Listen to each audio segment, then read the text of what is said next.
আসসালামু আলাইকুম। আমি হোমমেকার মুন্না ব্লগসের মুন্নি। আজও হাজির হয়ে গেলাম নতুন আরেকটা ভিডিও নিয়ে। আশা করছি কাছে দূরের দেশ বিদেশ যে যেখান থেকেই আমার এই ভিডিও দেখছেন বা দেখবেন সবাই ভালো আছেন। আমরা আলহামদুলিল্লাহ ভালো আছি। প্রতিদিনই চলে আসি রান্না খাওয়া নিয়ে আপনাদের সবার মাঝে। তো যাদের কাছে ভিডিওগুলো ভালো লাগে তারা তো লাইক দিয়ে দেখেই নেন, আর যাদের কাছে এখনও ভালো লাগতেছে না দেখতে থাকুন, এক সময় হয়তো ভালোও লেগে যেতে পারে। তো এই যে দেখেন আমি কিন্তু কাটাকুটি করতেছি, সাথে ফোনটা নিয়ে বসলাম।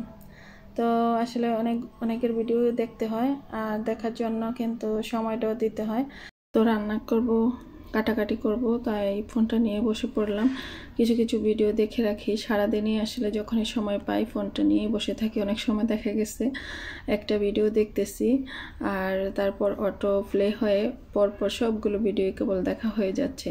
তো এরকমভাবে হয়তো সেগুলোর মধ্যে লাইক টেক দেওয়াও পড়ে না, কারণ পরে তার খুঁজে খুঁজে আর দেই নাই, এই আর কি। আর এদিকে নেটের এত প্রবলেম কি আর বলবো, মানে যখন অন করে ঘুরতে থাকে তো ঘুরতেই থাকে। তো কি আর করা, এত কিছু ফেস করাও ভিডিও দেখি। আর আমি যদি কারো ভিডিও না দেখি সবাই আমার ভিডিও দেখবে সেটাও তো আমি আশা করতে পারি না। তো ভিডিও দেখতেছিলাম ফাঁকে কিন্তু দেখেন পটলগুলো ছিলে নিয়েছি, আলু ছিলে নিয়েছি, কেটেও নিয়েছি। তো পটলের বাকলগুলো রেখে দিলাম, ভর্তা করব। তো ভর্তাটা একটু অন্য স্টাইলে করব, সেটা যেদিন আমি মানে ভর্তা করব সেদিন আমি অবশ্যই আপনাদের সাথে শেয়ার করব। আর ওদিকে পটল আর আলু কেটে নিয়েছি পাতলা করে, সেটা ভাজি করব। আর এইগুলো এই পটল আর আলু যেটা লম্বা করে কেটেছি সেটা অবশ্য রান্না করব পাঙ্গাস মাছ দিয়ে। তো মাছটা তো ভিজিয়ে রেখে দিয়েছি, আর এদিকে যা মানে ময়লা টলা হয়েছে সেগুলোই ডাস্টবিনে রেখে দিয়েছি। আর প্রতিদিন অবশ্য আমার রান্নার আগেই বা কাটাকাটির আগেই যিনি ময়লা নেন তিনি চলে আসেন, তো তার জন্য এগুলো আবার পরের দিন দেওয়া হয়, এই আর কি। তো কাটাকাটি ধোয়াধাই সব কিছু শেষ করে আমি চলে আসলাম রান্নায়। তো আগে আমি পটল আর আলু ভাজিটা করে নিচ্ছি। তো আশা করছি এই মুহূর্তে আমার সঙ্গে আপনি আছেন, আর যদি থেকে থাকেন তবে একটা লাইক না দিয়ে থাকলে প্লিজ লাইকটা দিয়ে দেন। একটা লাইক কিন্তু শেয়ারের কাজ করে। এটা যারা ইউটিউবার তারা সবাই জানেন, আর যারা সাধারণ দর্শক তারাও এতদিনে জেনে গেছেন, কারণ সবারই ভিডিও আপনারা কম বেশি দেখেন, তার জন্যই বলছি। তো সাধারণ ভিউয়ার্স যারা, তারা তো নিঃস্বার্থভাবে আমাদের ভিডিওগুলো দেখে যাচ্ছেন। আপনাদেরকে আসলে ধন্যবাদ দিয়েও ছোট করতে চাই না। আপনাদের জন্য রইল মন থেকে অনেক অনেক অনেক দোয়া। তো আর যারা মানে কি বলে ইউটিউবার, তাদের তো আমরা স্বার্থ ছাড়া কেউ কারো ভিডিও দেখি না, এটাই স্বাভাবিক। হয়তো ভালোবেসে খুব কমই দেখা হয়, সেটা আমি আপনি সবাই ভালো করে জানি, বা সবাই সেটা করে থাকি। আমি যদি ভিডিও দেখি আপনি আমার ভিডিও দেখবেন, আপনি আমার ভিডিও দেখলে আমি আপনার ভিডিও দেখব, এটাই স্বাভাবিক। আর তার জন্যে কিন্তু আমরা একে অপরের ভিডিওগুলো দেখে দিই, আবার কষ্ট হলেও কমেন্টস করে যাই। তবে অনেকে আছে লাইক দিয়ে ভিডিওটা দেখে ঠিকই, তবে নীরবে কেবল দেখে যায়, কমেন্টস করে না। তারা হচ্ছে গিয়ে সাধারণ ভিউয়ার্স।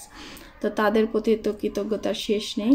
তো আর সেই কথা নাই বা বলি, সেটা বলেও শেষ করা যাবে না। তো এইদিকে আমার পটল ভাজিটা তো বসিয়ে দিয়েছি, কেবল পেঁয়াজ কাঁচামরিচ লবণ হলুদ দিয়ে সেটা অন্য চুলায় দিয়ে আমি ফাঁকে আবার মাছটা ভেজে নিচ্ছি। আর এইদিকে পানির অবস্থা খুবই খারাপ আমাদের চাঁদপুরে, যারা আছেন হয়তো বা জানেন বা দেখেন বা এটা সমস্যাটা ফেস করতেছেন। কি আর বলবো, পানির মধ্যে এত গন্ধ লাগে, কি পানি কি মানে ফিল্টারিং না করেই আমাদেরকে দেয় কিনা আমি জানি না লাইনের পানিটা। এখন তো মোটামুটি ভালো, আমি তো কাপড় টাপড় বেঁধে টেঁধে কতভাবে যেন পানিটা ইউজ করি। তো রান্নাঘরে একটা ফিল্টার নিয়ে আসলাম, এটা আমি সবসময় ব্যবহার করতাম খাবার পানির জন্য।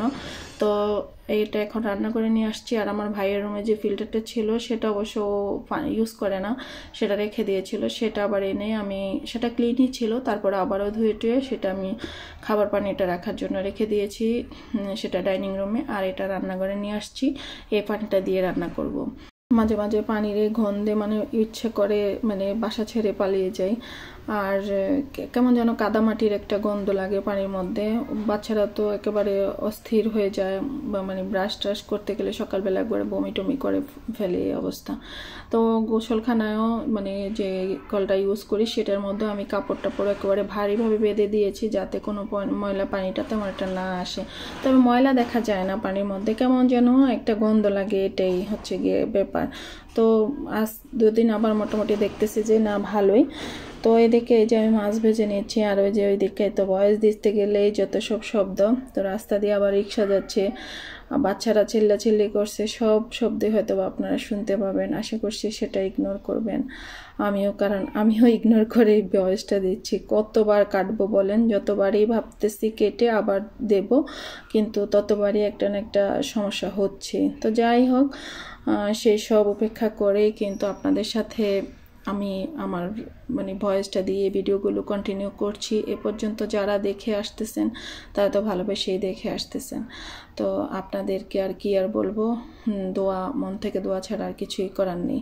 তো এদিকে দেখেন আমার পটল আর আলু ভাজিটা হয়ে গিয়েছে, একদম সিম্পল ভাজি। এর মধ্যে কেবল কাঁচামরিচ, পেঁয়াজ আর লবণ, হলুদ এটা দিয়ে আমি ভাজিটা করে নিয়েছিলাম।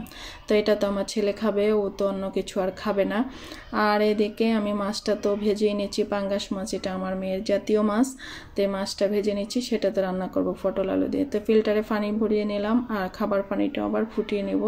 তার জন্য আবার পাতিলে পানি নিয়ে নিচ্ছি, কারণ চুলাটা অলরেডি খালিই থাকবে একটা চুলা, কারণ ভাত হয়ে গিয়েছে, ভাজিটাও হয়ে গিয়েছে। আর কেবল একটু রান্নার জন্য গরম পানি আমি বসিয়ে দিয়েছি একটা ওই ভাজির কড়াইতেই, কারণ তরকারির মধ্যে দেব গরম পানিটা, তার জন্য। তো এই পাতিলে করে অবশ্যই এখন পানি ফুটানো হয়, কারণ রান্না শেষে দিয়ে রাখি, ঠান্ডা হয়ে গেলে নামিয়ে নিই। তবে পাতিলে পানি ফুটানো একটা রিস্কের কাজ, গরম পাতিল ধরতে গেলে অনেক সময় পিছলে পড়ে যায় আর কি। তবে পাতিলগুলো 2-1 দিন পর পরে ধুয়ে দিই, তাতে আর পিছলা ভাবটা থাকে না, তার জন্য একটু সেফটি। তা আমার থেকে বেশি খান সাহেব অবশ্য পানিটা ফুটায় বেশি, সকালবেলা উনি বেশিরভাগ সময় ফুটিয়ে রাখে। তা আমার আবার এই কাজটাতে আমার এটা করতে হয় না, উনি করে নেন। তো উনি তো এখন আমার কিভাবে কোন কাজটা কখন করি বা কোন কাজটা কিভাবে করলে ভালো হয়, উনি এখন সব কিছু জেনে গিয়েছেন আমার সাথে থাকতে থাকতে। তো এতে আমারও একটু চাপটা কমে গিয়েছে।